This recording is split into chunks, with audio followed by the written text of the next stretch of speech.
Hello, I'm Pygmalion Gerda, and welcome to the first episode in our series of administrative law made so simple that it doesn't hurt your brain anymore.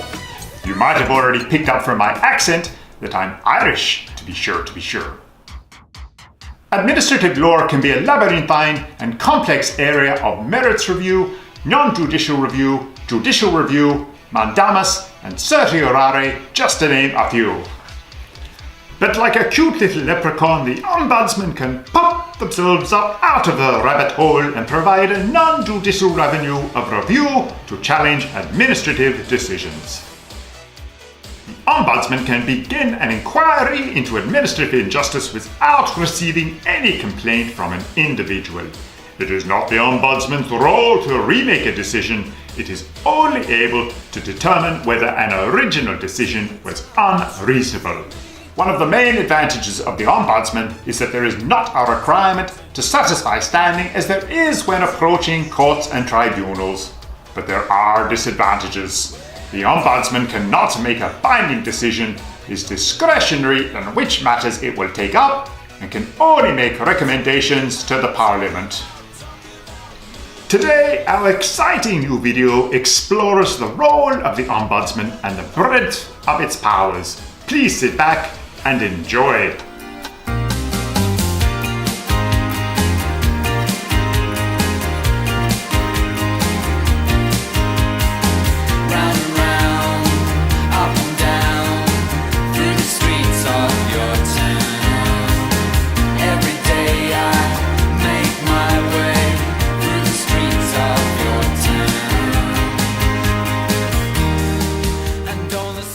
Cheers, mate. Thanks. Cheers. Yeah, appreciate it.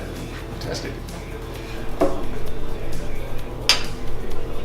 Bill, you doing all right, champ? Yeah, hanging fine, just fella, you? Sweet. So what's the go with the footy comp this year? The Hammies are top notch and raring to go. If only, Jeffrey, if only. You haven't heard that it's all turned to shite now? What happened?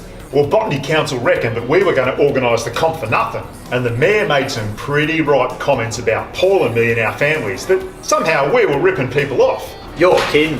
No, but we proved them wrong. It took us a while though, the Ombudsman, the Supreme Court, and then into the Court of Appeal. It's a funny place there at court, wigs and gowns and the sort of talk that's pretty hard to understand most of the time. Like that time Gina made me watch Suits in the TV, eh? Yeah, but with all different posh accents and everything.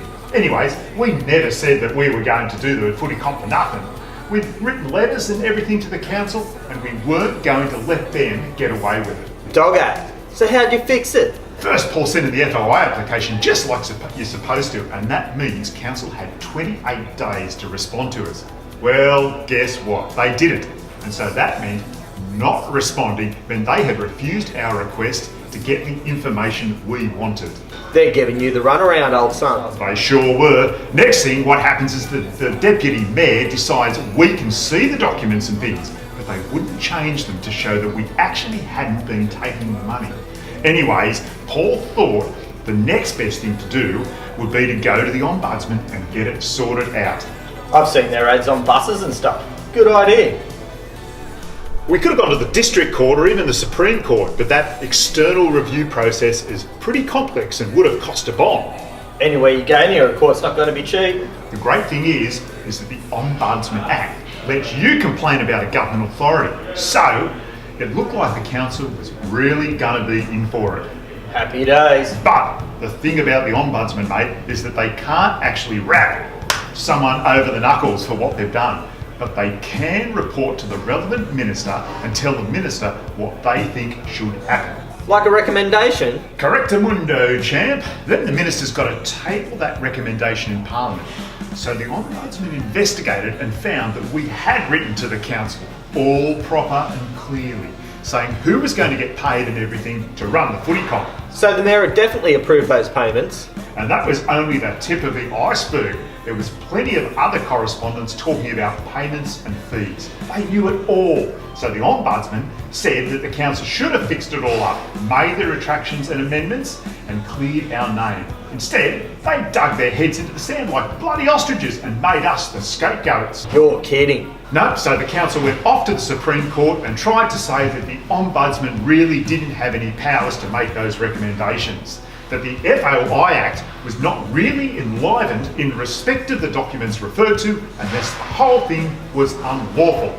Ah, them's big words there, Bill. Well, sucked in, counsel. The Court of Appeal found that the Ombudsman's powers really are quite wide. They're designed to serve the public interest, improve public administration, and increase accountability to ordinary citizens. Like you or me. Yep, so the Ombudsman can act without having a complaint, make an investigation. Which means? Which means footy's on again this year. Woo! We hope that you enjoyed our short video presentation and that it helped you understand the role and powers of the Ombudsman. The Ombudsman has very wide powers, but is restricted somewhat by how it can resolve the issue of the plaintiff. In other words, there's not always a pot of gold at the end of every rainbow. Haha! So, au revoir, and we hope that you can join us for our next exciting installment. Goodbye!